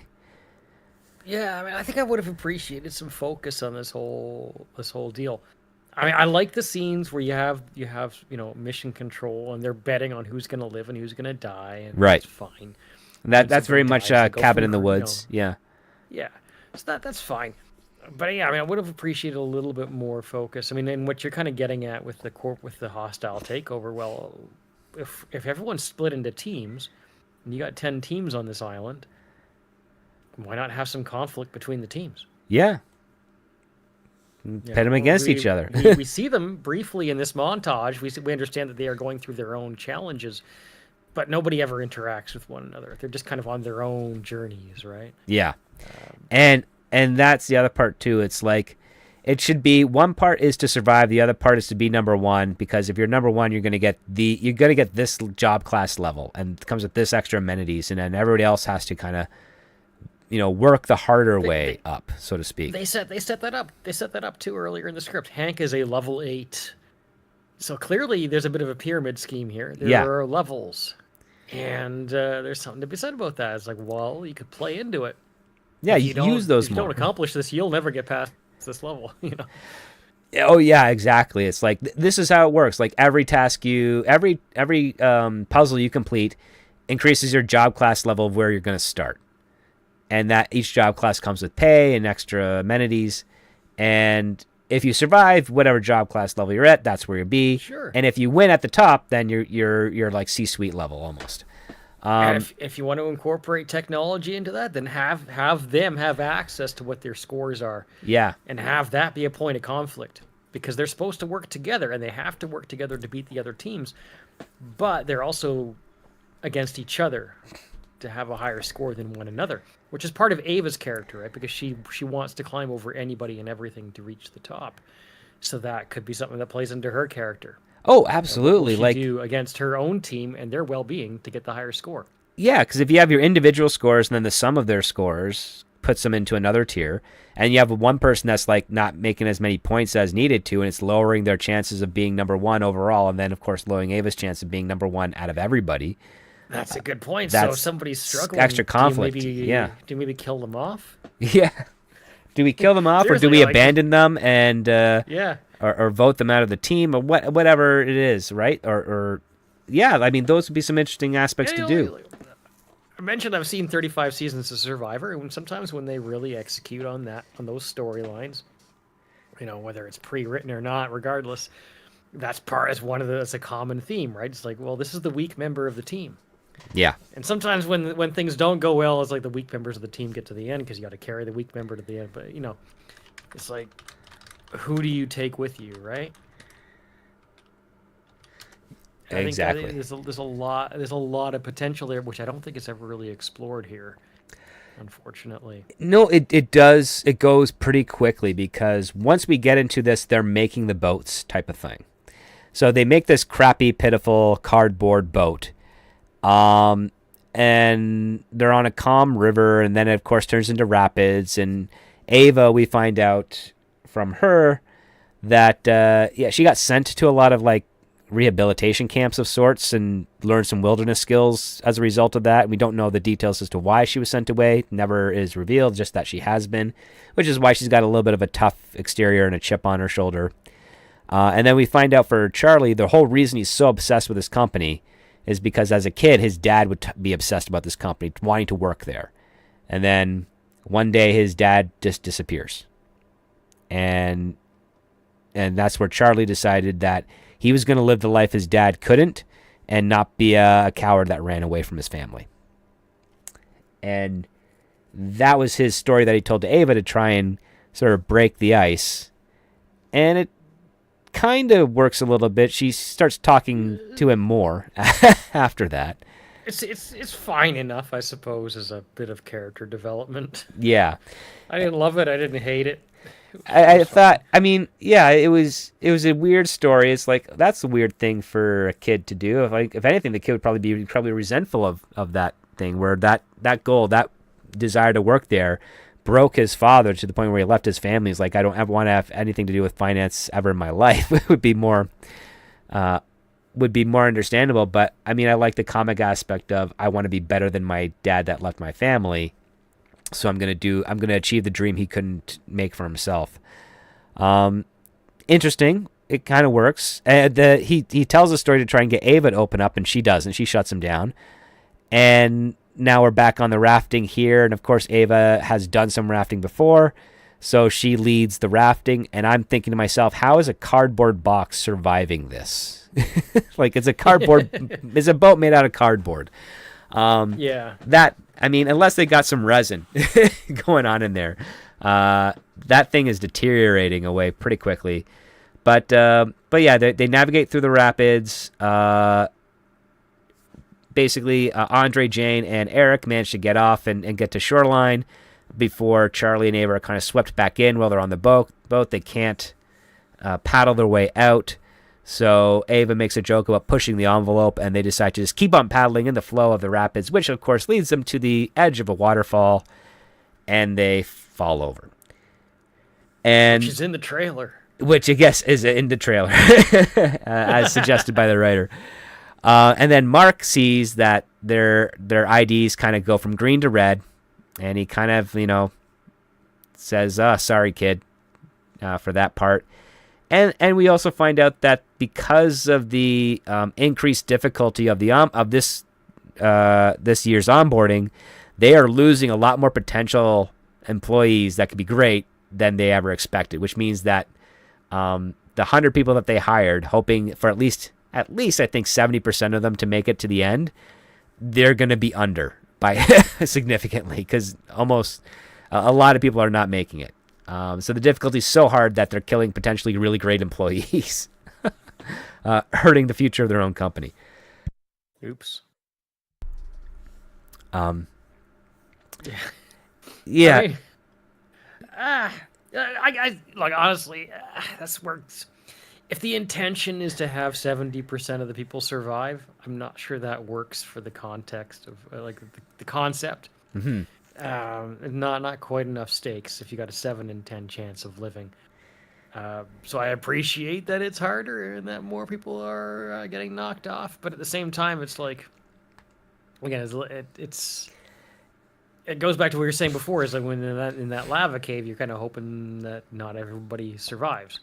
Right. And kind of, I mean, it's almost as though the actual core concept of the survival in and of itself is just it doesn't ever really materialize, because again, other than AJ, who gets crushed at the beginning and that asserts that there is danger, nobody really dies after that. No, I mean, and then on top of that, it doesn't work in sync with the goal, which is this course for onboarding is supposed to transform these new hires into the best that they could possibly be by the end. And it's going to have some consequences, but I'm not seeing the building of character that is set out. So there's this clearly disconnect here, where it looks like it's an obstacle course that kind of sets up puzzles for them to work together to complete, but at the same time is also going to be deadly enough to kill one of the team members off for each puzzle that they do. And it certainly communicates that lots of people die. But all the deaths are in other groups, right? And we don't get to see them other than like red lights popping up. Yeah, red lights popping out. So many people are dying from other groups that we have no investment in. Yeah. But nobody died. Nobody that we are actually attached to or introduced to in this script actually dies. Even AJ's a throwaway character. Yeah. He doesn't really exist but for that moment, right?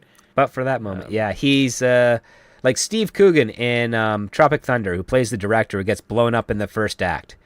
I missed him. Like, he stood out. He was good. I was interested in seeing him, and then he's blown up, and we're like, oh, that's cool. And in here, for AJ, it was like, okay, yeah, that happened. All right. He was an archetype for about one page. Yeah. He was there he was there for the joke. The sacrificial lamb, yes. Yeah. So, of course, Charlie and Ava, they're not dead. They wake up. Their wristwatches, their Apple Watches that monitor their life signs are damaged, and they try to make their way back to their teammates, and they end up getting captured by a tribe that lives in the jungle of this private island. And this is where the script really does veer off. It becomes a whole different movie now. Pretty much. I mean, it's got a little bit of synergy to its premise, but if for those astute listeners out there, you probably can speculate as to what this tribe is a are the survivors of the previous onboardings that didn't quite die but were presumed dead, and they have made their own community. There's something cool about it. I mean, I gotta give them credit there. I mean, they've created this idealistic society in the jungle. I think Return of the Jedi. Yeah, it's like, the Ewoks, that. but they're grown men and women. Some as young as like 23, 24, and others as old as like 60 from previous. They've created their own economy. They have all their own little stores, and they self-sufficiency. They do their own hunting, and they have their own health codes. And I guess Charlie's dad has been living there for the last 20 years. Yes. The idea is that all the people who fail, who fail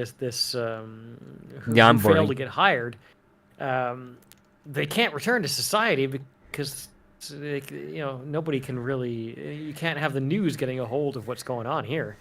It would be a scandal, right?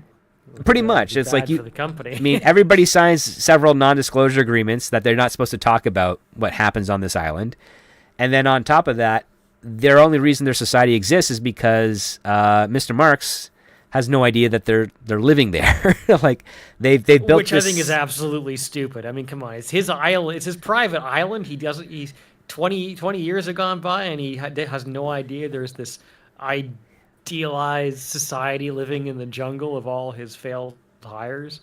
Really? Yeah. I mean, listen, that's I don't buy it. That's a hard ask to have.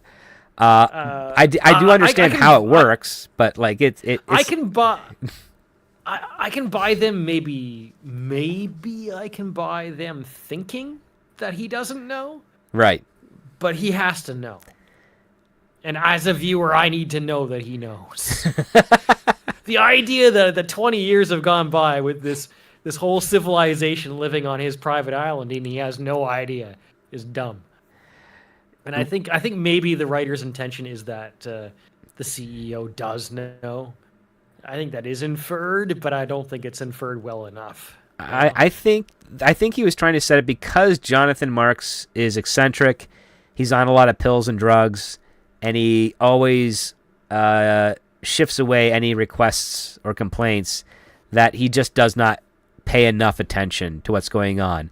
And when they describe this village, they describe that it's literally built underneath a ton of thick tree brush that cannot be seen from any of the security cameras or any of the other monitoring devices around.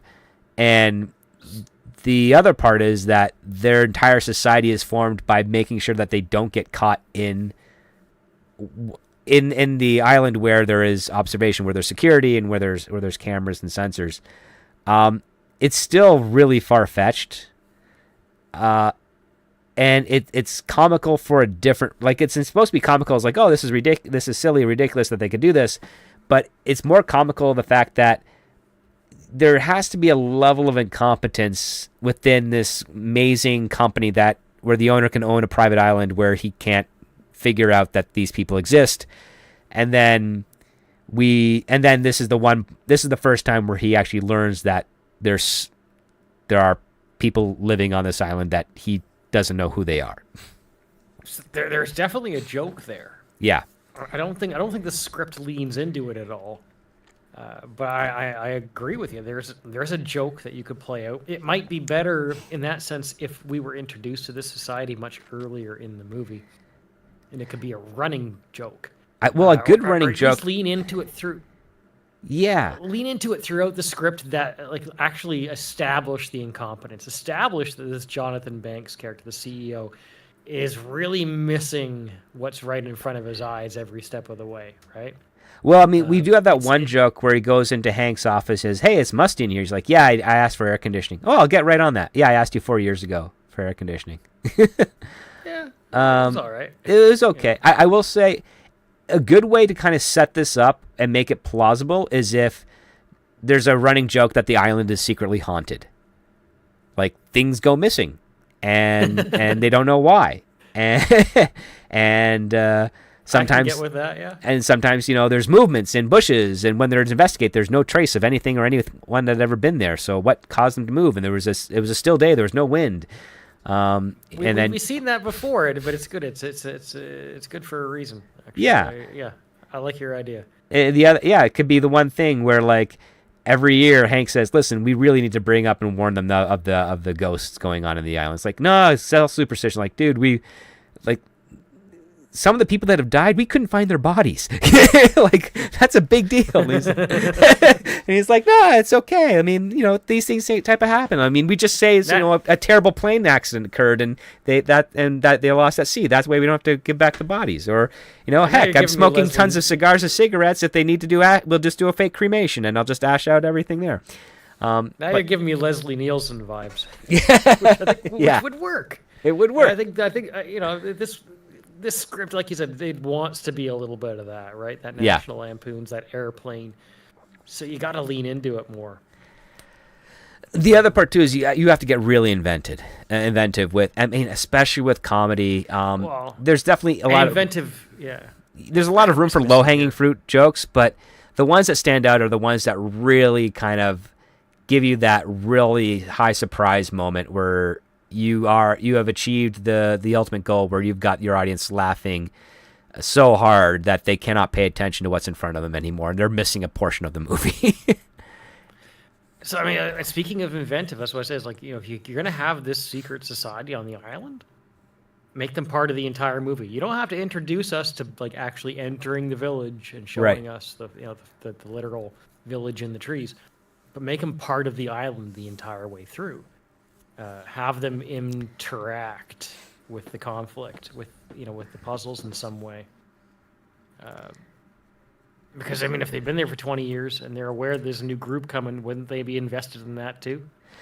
It'd be interesting. It's like, like for instance, you would instead of someone like falling to their death, they're somehow saved miraculously, but we don't see that. We just something is off when the person falls and. They're like, well, where did their body go? It was the ghosts, and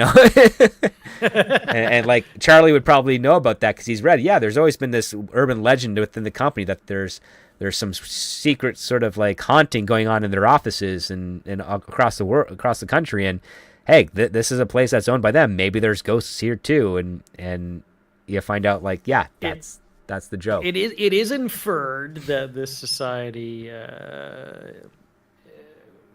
Shall I say, infiltrates the island liberally. So yes, they things would go missing from the offices. Why not?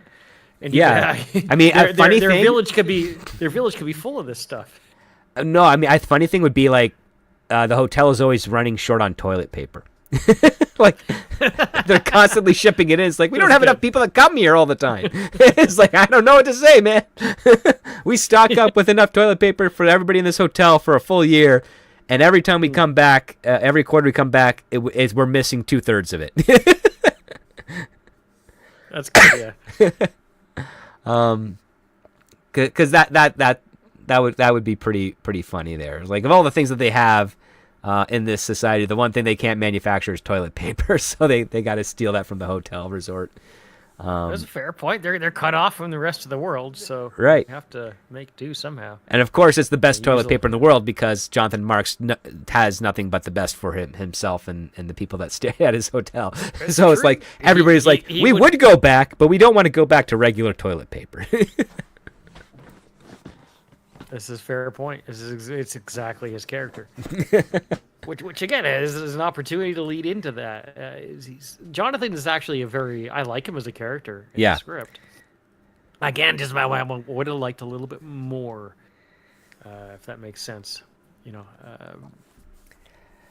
some, just a little bit more emphasis on his eccentricities. Yeah, a bit more of that. Larry, I got the sense that he was kind of like a Jeff Bridges type. The dude a little, and that would have been something. But we find out from Larry is that he actually got hired by this company, and was yanked away to the onboarding and didn't make it, and then found this society, and now he's he has the name of the janitor is his code name there, and he's. Like, yeah, this is paradise. I mean, it's their own society. It's got its own little economy. Everybody works. I mean, it's it's funny because they make fun of like corporate capitalism, yet they have all the standards and governments of a capitalistic society in there. It's just moneyless. I didn't mind that. Yeah, I mean, the writer was saying one thing, but his examples were like, no, this is not counter to what you're criticizing. This is actually in support of like honest run businesses and honest run society versus a corrupt one. So I mean, I wasn't sure where the writer's coming from there, because he makes a couple of very blatant anti-capitalist comments in the script. But at the same time, he does seem to be self-aware, and I think there's an opportunity for this. Again, this society is supposed to be like the kind of communist paradise. Yeah. But it's also completely capitalist. Yeah. So I mean, if you're gonna go there, lean into it. Lean into it. Show us. Just like they have two competing like juice bars. One is like the Boardroom Blends. It's all organic. Don't go to that one. And then the other one is liquid acids. And they're like, don't go to illicit acids. They scored a C last year. They scored a C on cleanliness, so don't go there. And it's like, you would never have that in a communist society. If anything, both ones would be like a B in between in order to level it out for be equal. So there's definitely a comedy potential there. It's yeah. Like, okay, I get it. This is being presented in such a way, but it's totally not. You could definitely have a running joke with that, and that was a good joke. I laughed at that, but it kind of fizzled out and never was followed up upon any further. Right? We don't explore it. Yeah, they didn't build on top of all the weird, like, how does this society work? What's its hierarchy? Those types of things, which would have been interesting. But what we get is, okay, so Charlie and Larry kind of reconcile the fact that, hey, I'm sorry I haven't been around, but two reasons. Number one, I can't physically leave the island because the company would not let me. And number two is I failed onboarding, so I'm stuck here. And he asked, like, how's your mom? He's like, well, she married a woman. Yeah, so father and son here they made up very quickly. They became very close. They say they threw away all those years of experiences and trauma just right off the bat. And he's like, it's best of friends. I think it's kind of what makes it work is the fact that Charlie has become full aware as to, I completely understand why my dad's not here or wasn't around now. Now that I know that he's been living on this island and he's been stuck here for 20 years. It makes sense. He didn't leave me. He could not leave to come back. I give you that from a comedy standpoint. I actually buy this. Yeah. Again, I would have liked a little bit more. I don't know. I mean, maybe this is actually a moment where I would have appreciated a bit of self-awareness of the comedy of it. It's actually presented, at least the way I read it, a little bit serious. My estranged father, Yeah, it felt a little too straight, because I would have liked it if he went to his dad's home and his dad made really terrible cartoon photos of him imagining how his son grew up over the years. Yeah, his little details would have like lead into the comedy of it. I actually do buy them. I buy them making up as quickly as they did in the context of the comedy. But yeah, you're right. Lean into some of the detail of it, right? Yeah, and you find out his dad's a terrible artist. And he's like just a stick figures. Like, what are all these stick figures? Oh, this is what I imagined your life was like while I wasn't there and hoping I could be. So your first ball game, did you ever play baseball? No. Oh. Well, your first hockey game, did you play hockey? No. Your first school play, were you going to play? No. What did you do? Math club. I don't think I have one of those. No, that's great. Yeah, like this takes place literally, like, I think it's on the road. Yeah. In the town somewhere, right? It's, Yeah, like they're just walking through like essentially like a single street village where you got shops and then you got little homes, I guess, peppered throughout. But it's all like, they're tree houses of sorts. So bring us into his home. I think you're spot on with that idea there. Bring us into his home. Yeah, bring us into his home. Figure out what's going on, because the other part that is also you could lean more into is they're cut off from society. So every time they get someone new there, they should have some sort of type of like a round table or a presentation where they say, so what's the world like? What's changed since then? That's good too. Yeah. And then And then, because you have like everything changes year over year, and then it would be funny if you find out that the last 3 years of people coming in there have been lying about how awesome the world is, and then Charlie and Ava are like, well, economy's doing pretty bad. It's been bad for a few years. We're lucky to get jobs. It's like, what? That's not what Doug over here told us last year. He said everything was great. He's like, yeah, I lied. I just wanted you guys to like me. Just. It's like, so there's no hover cars anymore? No, hover cars? I wish there were hover cars. Oh, don't tell me there's not any hover cars. Yeah. There's a ton of opportunity. Yeah. Ton of fun. I'd say that about the script. I'd say that about the script in general. There's many opportunities. Yes. For some great humor. Yeah, and I think they do waste some real estate on things that are just not really needed, things that they can get to a lot faster. I mean, once Charlie and Ava are registered as not there anymore, Jonathan Marks gets really concerned about his kid, and he essentially orders an exfiltration from him. So they send out a security guy to go grab Eric, and then he's tasked with, oh yeah, grab my son, then kill the rest. He's like, what, actually kill them? He's like, yeah, go ahead, it's fine, whatever. And so that's Jane and again, Andre. That plays out for like a page, right? It's like, yeah. Oh yeah, kill them all except my son. So they take his son out and return him to safety. And then one guy with a gun comes to try and shoot them, chases them through the woods. And of course, Jane and Andre find their way into, I guess, the tribe camp, which I can't remember what they were called. Like the oh gosh. Neither can I. Let me scroll through here. Maybe I can find their names. They're called the Digital Nomads. Yeah. So they call themselves the Digital Nomads. Yeah. And so, of course, Jane and Andre are captured, and then they reconnect with Ava and Charlie, and Jane finds Charlie's dad to be kind of handsome, and because we find out that that Larry is of a very small group of people that are of his age, because everybody else is a lot younger, because he's been there like the longest, and so he hasn't really thought about dating or starting a new life with here because he's so much older than everybody. And then Jane comes in, and she's around the same age as him, and she's like, oh, you're nice looking, and they just kind of hit it off right away. And Charlie gets immediately upset because he feels that he's been kind of trying to push his way into making a connection with Ava, and is so distraught that his dad and June, within a couple of minutes, are just like, yep, okay, we're going to be in a relationship. Yeah, well, it literally happens over the course of a couple lines. Yeah. Which again, you know what? I buy that. Me too. As dumb as it is, I buy that. It works. It's perfect in that sense. It does work because Jane expressed like the only reason she's getting back into the job force is that she's a widow, and her kids are all grown up and gone away, and she just doesn't want to feel alone anymore. And now she's seen this one guy who is now single. He's got an important title in this new community, and she feels like she could integrate well here and not go back into the world.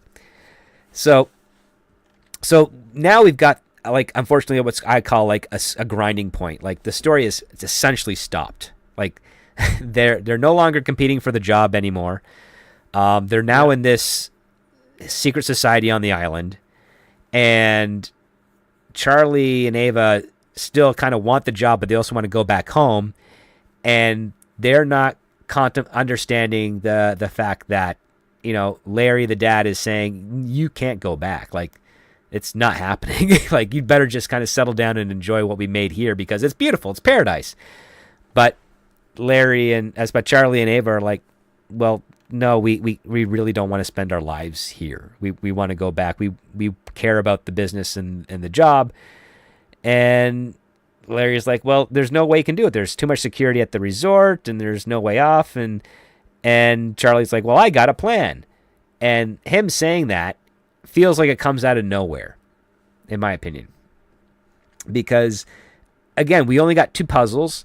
Charlie at no point contributed to solving either of those 2 puzzles, so him saying that he's come up with a plan doesn't have any weight to it because we've never seen him attempt to come up with any other plans prior.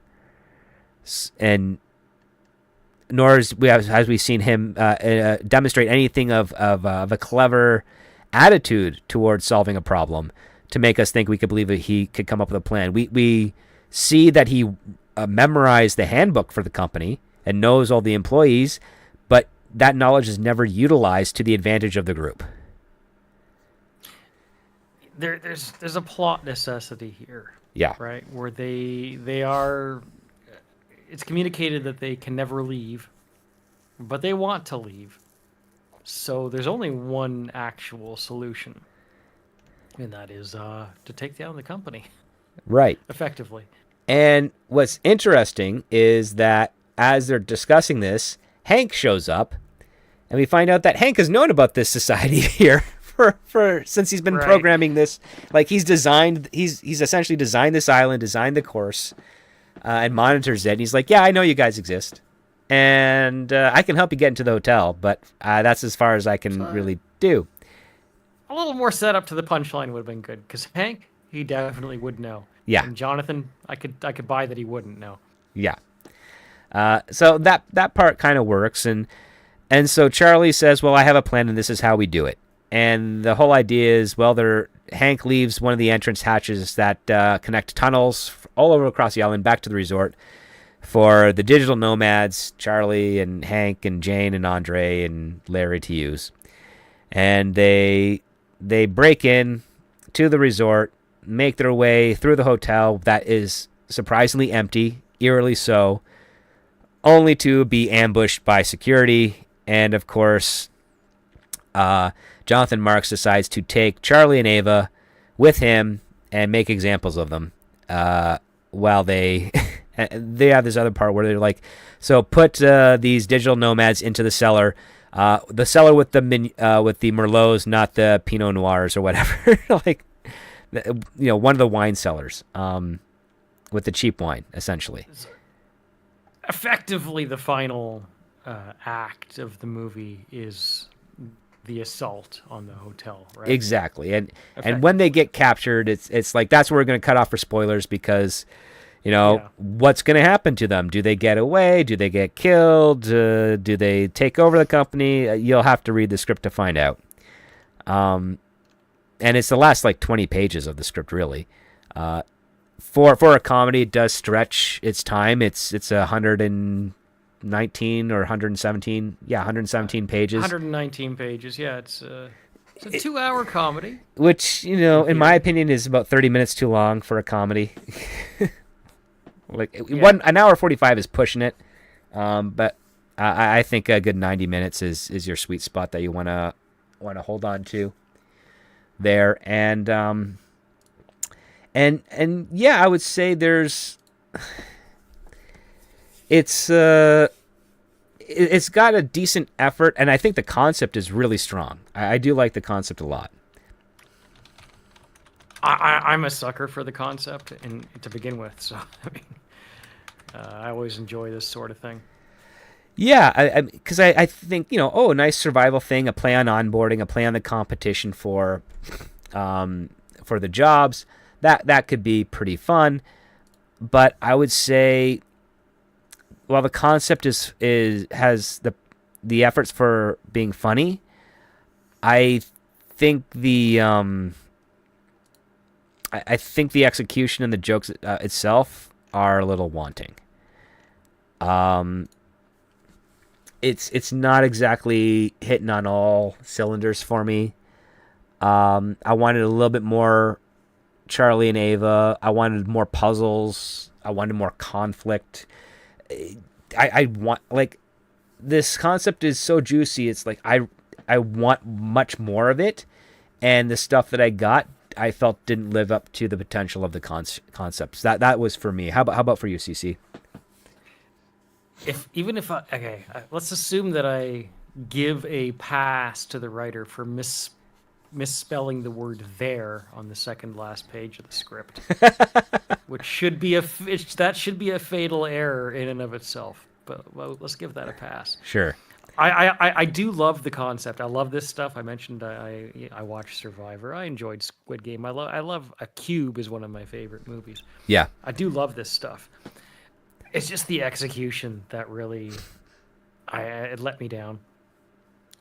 Maybe if I bought into the whole grandioseness of the lava cave a bit more, maybe. But I just felt like, the concept could have been a little tighter. Like, there is something about why I love Cube that it really is just rooms.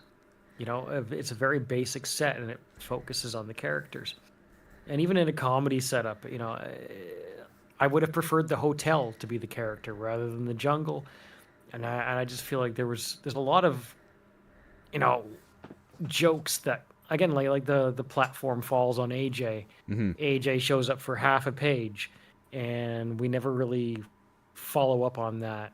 And great movies like Airplane, for example, have running gags that work organically together and connect to one another, and there's kind of sequentialness to it. You don't just have, oh, well, those two characters that we hear about for one page, they were banging in the hotel room last night, and one of them's looking for a plan B, and we never hear about them again. Yeah. I love, there's a cool potential with the Secret Society, but it's introduced 70,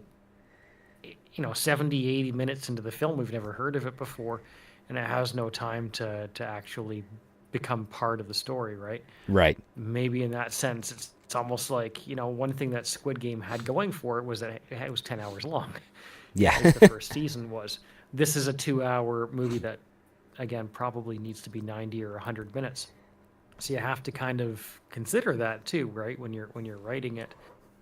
And that's why, again, where I say it's like, even if I accept the big expensive set pieces, I need this to be a little bit more contained for its runtime, so that it's not going off in 100 different directions. It's like, this is a survival thing. There's 100 people, and who's going to survive? But then suddenly we drop that concept entirely, and we're on a whole different bent.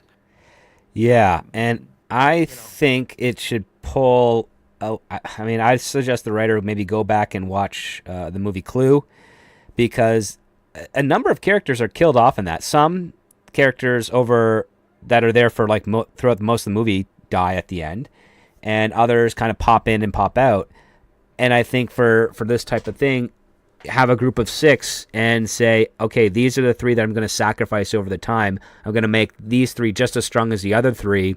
So no matter what happens, some part of the audience is going to be upset or laugh at the death of one of these 3 characters. And then you kind of tighten it up, so now we have more puzzles, more risk, and an actual payoff, and also a little bit of edge to it, based on the fact that as an audience member, we don't know who's going to live or die at the end. And I think that would work well, especially in the comedy, and you make sure that each death is just comically ridiculous. I appreciate the flattening of AJ, but what's another one that could be funny for that? Can we think in something similar to like Willy Wonka and the Chocolate Factory, Charlie and the Chocolate Factory, which is the Gene Wilder film, where their own ambitions are leading to their own demise type of aspect. Like they're the first ones to get to the corporate ladder, and there's a headhunter waiting for them. So your ambition led you to be plucked out of the company. Yeah, so it's like, I didn't hate this. Mm-hmm. There are things I definitely liked about it, but it's just, if I'm talking about red light, green light, there's way too much that needs to be polished up. It has compounded issues. Yeah, in its certainly in its current state, if I'm judging it as I read it, I have no choice but to red light it. I actually found it at times a bit painful to read through. Again, not that I hated it. Mm-hmm. There were some things I really did enjoy, but there's just so much I feel like needs to be polished and worked on that's on a structural level. I can't just kind of fix a couple things, Yeah, I would say that's true. Like the character of Eric, who is the Nepo baby, is so underdeveloped that he's pretty forgettable. Some of the actions that Ava takes there don't line in sync with the character as she's established, so she feels like she's being manipulated by the writer, so I don't feel like I'm drawn into her or her interests. Charlie's probably the most solid out of all of them, but him coming into the heroic moment of formulating the plan is so out of character for him that we've seen up until that point that it just doesn't feel authentic.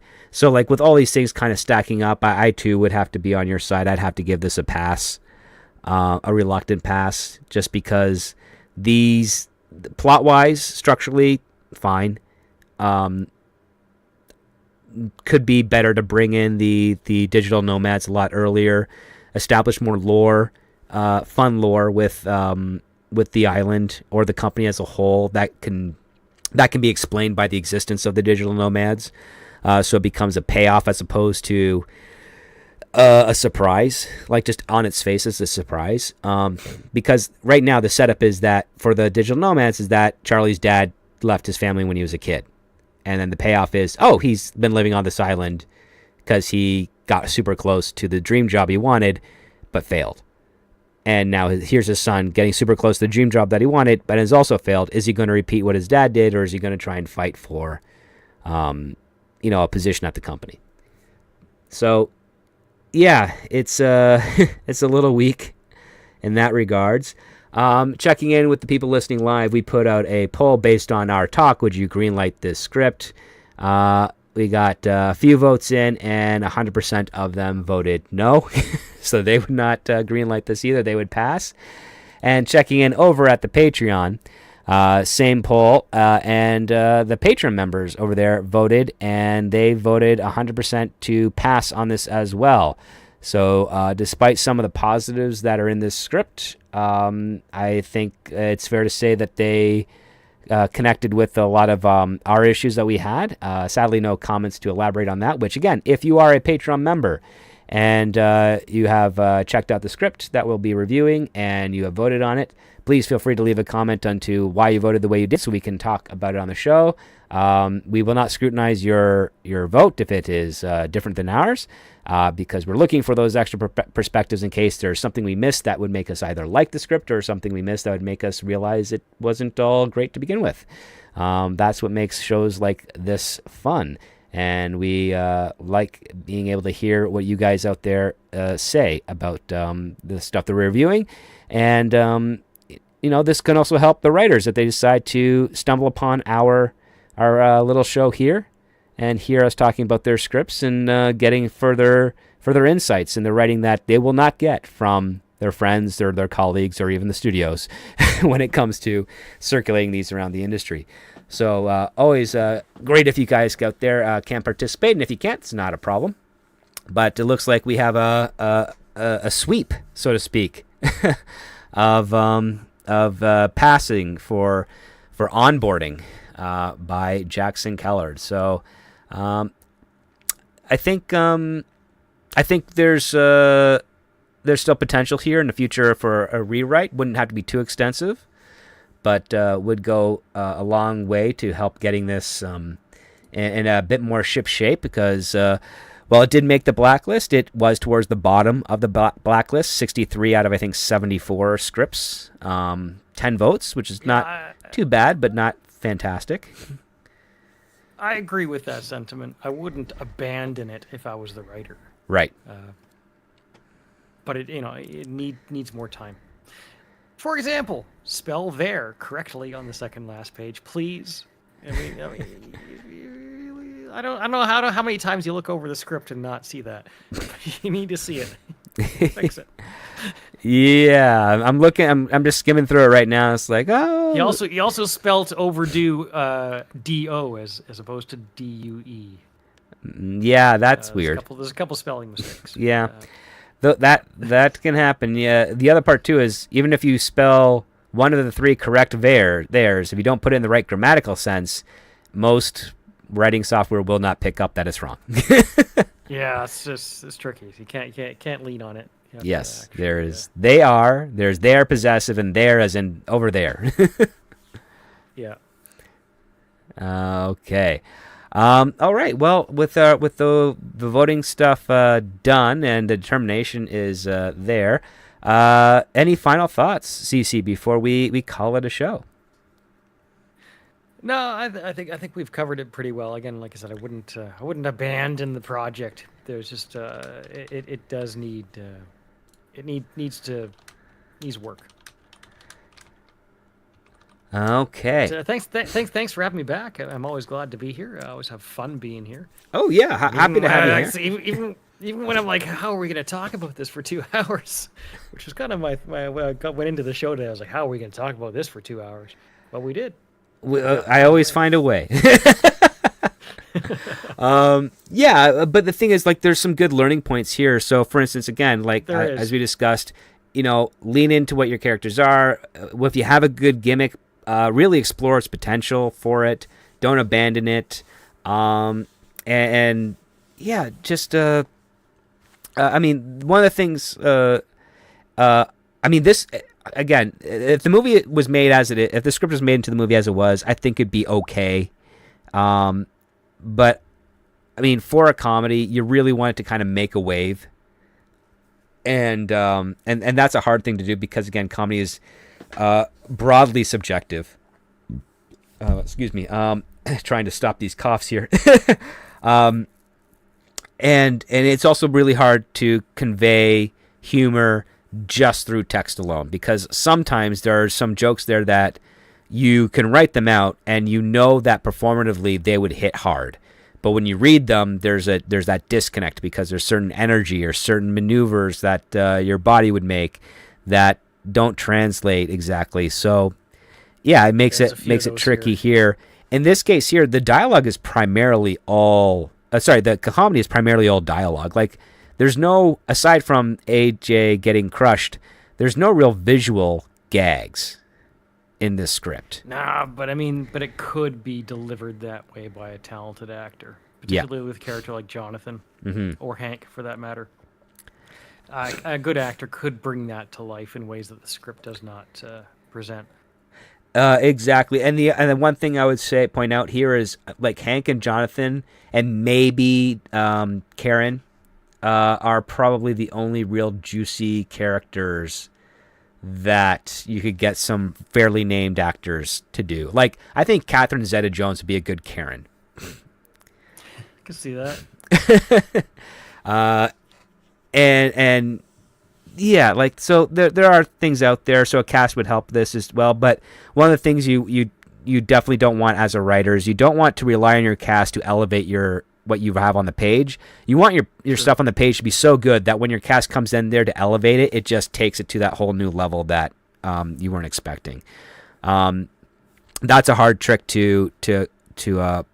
or hard habit to break because some people, they will write with certain actors in mind because there's this nuance about them that helps flesh out the character, and you don't push yourself as hard to try and make that character more in its actions or in its dialogue because you're thinking that, oh, this actor who I've got in mind to play this role, they'll put in the extra effort that I need them to, and you can't guarantee on that. And I think also in the same case for this type of script, there's a lot of assumptions in this writing, like talking about the trailers, talking about the music and the bands getting involved.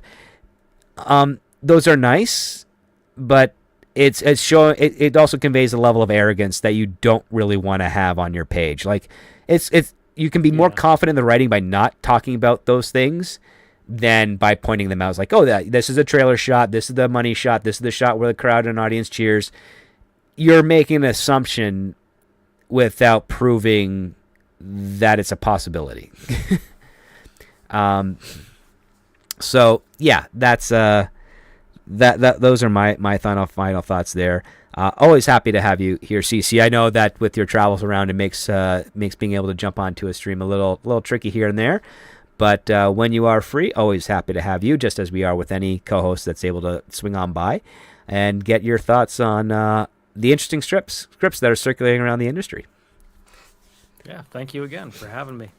Absolutely. And again, for all of you music aficionados out there, you are more than welcome. Please go support CC Karaoke over on his channels. Wonderful karaoke songs, great catalog of music, like over 1,000 songs at least, right, on your channel, if I'm not mistaken, because you did some cleaning Working out. on it. I had to restructure earlier this year, but yeah, Yeah, About 1,800 songs right now. that's pretty impressive to have out there. So, yeah, if you want some good music, good karaoke music, and also some good karaoke live streams, please go check him out over on the YouTubes and interwebs. And for those of you out there listening live or on the replay, thank you so much for your support. Always appreciated. We'll be back next week with another script, getting close to that episode 100. So we're going to try and make sure that, like with every show, we keep the analysis and the comments at their peak, so that you guys out there listening can get some insights into the writing process in these early stages when there's not even an inkling that this script might be made until you get to the end, where you realize, yep, this is so good it needs to be made, or oh boy, this is so bad it's going to stay on the shelf for a while. But for this one here, I do hope that if Jackson Kellard is listening in or stumbles upon this, he considers some of our ideas, our notes, our suggestions, our comments that are here below, and beefs up the script a little bit better, because I think he's got the potential there to really knock it out of the park, and I think the concept is good, and definitely would be a nice talk around the town, with a few more jokes and a little bit of tightening up here and a little bit more character development with Charlie and Ava and Derek in there. So that being said, thank you so much, everyone, for sticking it out with us for the weekend. Have a wonderful rest of your weekend, and never forget, guys, when it comes to great story, it all starts with the script.